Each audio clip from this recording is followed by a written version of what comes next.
हमारा मुकाबला जो है वो मैं कहूँगा भैया 80-20 का है। 80 पे नेशनल कॉन्फ्रेंस चल रही है, 20 में और पार्टी चल रही है। मुकाबला तो है ही कोई नहीं है, 80-20 की फाइट पे है हम। मैं अब बोलूँगा नरेश चंद्र जी अपने 2 मिनट के लिए अपने खिलाफ रखेंगे, स्टेज पे आ जाए नरेश चंद्र जी। एक्स काउंसलर हमारे, ये बहुत पूछ की अच्छी करीम आपके सामने बैठी है। काबिल इज्जत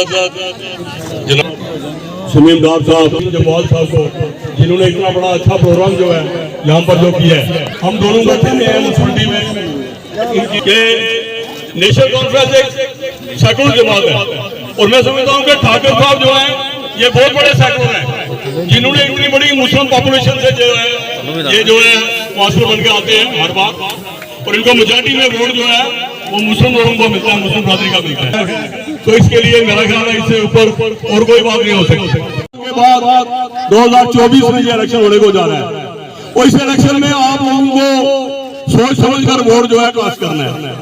आपको मैं एक बात बताऊं कि यहाँ पर कुछ लोग बीजेपी की बात करते हैं। बीजेपी ने, आप मुझे बताएं कि बीजेपी की जम्मू कश्मीर के लिए क्या पॉलिसी रही आज तक?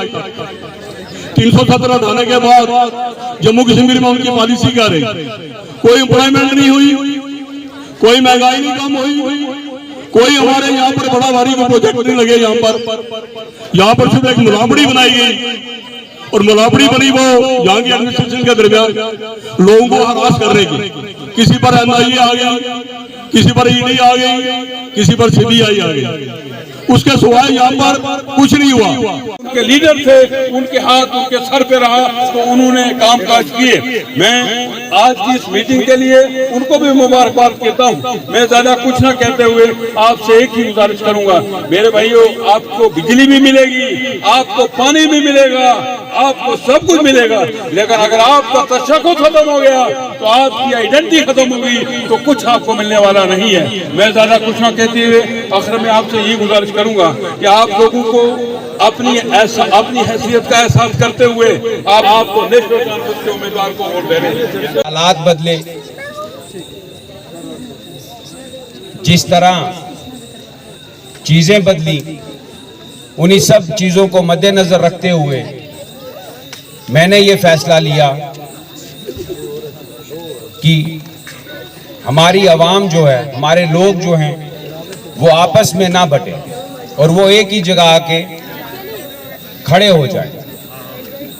हमेशा हमने देखा है कि अपने लीडर, अपने रहनुमा के लिए आवाम कुर्बानी देती आ रही है, लेकिन इस बार मैंने आवाम को इकट्ठा करने के लिए, एकजुट होने के लिए और उन सब ताकतों को जवाब देने के लिए इलेक्शन नहीं लड़ा और इंडियन अलायंस में आया, ताकि आने वाले वक्त में हमारी इज्जत, हमारे जम्मू कश्मीर की शान, अजमत बहाल रहे। देखिए, जो आज की जो ये मीटिंग है, इस मीटिंग में आपने देख लिया होगा कि ग्राउंड पे ज़बरदस्त रिस्पांस है लोगों का, और ये रिस्पांस इसलिए भी ज़्यादा है कि जम्मू कश्मीर का हर एक शख्स वो समझता है कि मरकज़ी सरकार ने उनको ठगा है, उनको लूटा है, और हमारे जो जम्मू कश्मीर की जो लोगों की पहचान थी, जो हमारी आइडेंटिटी थी, जो हमारे पास प्रोटेक्शन थी, जो हमारे बच्चों का मुस्तकबिल था, जो हमारे बच्चों की एजुकेशन थी, आने वाला कल था, एम्प्लॉयमेंट थी, और जो लोग हमारे मुलाजमत कर रहे हैं यहाँ पे, वो और तमाम बिजनेस वर्ग के लोग, वो सब ये समझते हैं कि उनको ठगा गया है, उनको लूटा गया है, और जो उनकी बेसिक ज़रूरत थी वो 5 फोल्ड महंगी करके, बिजली का आप देखिए बिल 5 गुना बढ़ाया गया, पानी के ऊपर जो है वो टैक्स लगा दिया गया है, सिलेंडर देखो कहाँ पहुँचा है, दाल का रेट कहाँ पहुँचा है, चावल का रेट कहाँ पे पहुँचा है, ट्रांसपोर्ट का रेट कहाँ पहुँचा है। जहाँ 300 रुपये में यहाँ से जम्मू जाते थे, आज 1200 रुपये, 800 रुपये, 700 रुपये यहाँ से वहाँ जाना पड़ता है।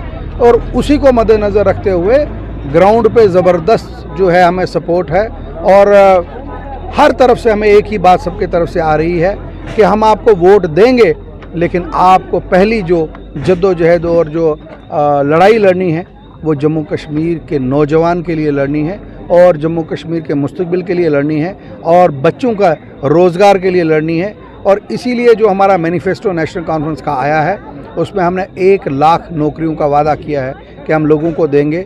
और जो बिजली के बिल, जब बिजली आती थी रहती भी थी तब बिजली का बिल 110 रुपये था। आज बिजली का नामो निशान नहीं है, बिजली आती है या नहीं आती है, लेकिन बिजली का बिल पूरे टाइम पे जो है लोगों के घर पे पहुंचता है।